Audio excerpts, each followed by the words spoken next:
nous annoncé qu'il nous fait une conférence en septembre et nous gagnons le date, c'est le 27 au 28 septembre, la conférence pour faire à Palms Hotel 4 Bonnes. Le thème de la conférence, c'est All Lives Matter. Souvent, des fois, quand nous un rapport, quand nous trouvons beaucoup d'affaires, nous prenons en compte une statistique.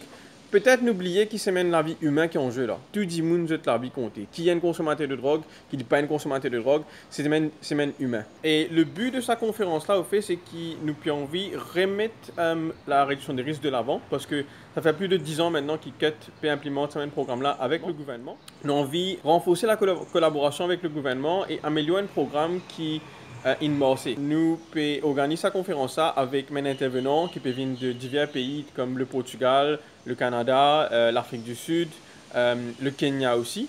Et ça, mes intervenants-là, c'est mes experts dans le domaine de la réduction des risques, avec dans ce qu'on appelle la réforme des politiques de drogue aussi. Le but, c'est qu'ils nous ont envie d'amener une réflexion nationale sur une politique de drogue qui est en Maurice, pour capable vraiment améliorer le programme de réduction des risques. Nous invite comment là-dessus, pour un MOA qui est présent, pour la société civile qui est présent, surtout même dans le domaine de la drogue. Et aussi, nous prenons un officier de police parce qu'il peut avoir une session spéciale qui nous peut faire avec eux sur law enforcement avec HIV. Pour l'expert qui s'appelle Pascal Tanguay, qui fait un travail à travers le monde, c'est un expert assez reconnu dans le monde de la réduction des risques. Et nous pouvons faire une session pour le public, le 27 au soir, de 7h à 9h à Palms Hotel, place limitée, et on a que 150 places. Donc, si quelqu'un a envie de venir, vous êtes capable de nous le 427 90 52 pour réserver cette place pour venir à cette session-là. Que vous pour interagir avec Sean Shelley depuis l'Afrique du Sud, et Pascal Tanguay du Canada, et Ricardo Fuertes depuis Portugal. Il y a une session qui peut ouvrir au public, vous êtes capable de poser une question, vous êtes capable d'interagir avec mes invités là. Nous prenons une traduction simultanée, donc il n'est pas en anglais, mais c'est moi, nous prenons une traduction.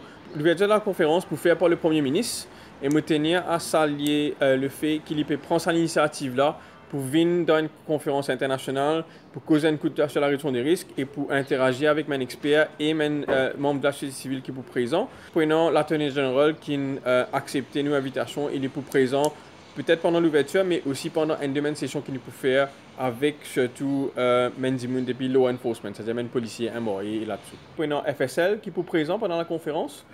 Ils peuvent faire une présentation de substance qui peut circuler dans Maurice. Ça peut causer un peu l'eau, puis une substance, ça peut causer un peu l'eau, une molécule un peu qui est dans ce qu'on appelle synthétique. Nous pouvons écouter que c'est un expert qui peut venir là par rapport à un système de réduction des risques, par rapport à une affaire qu'on appelle New Psychoactive Substances, donc ce qui est synthétique, ce qu'on appelle synthétique dans le langage commun.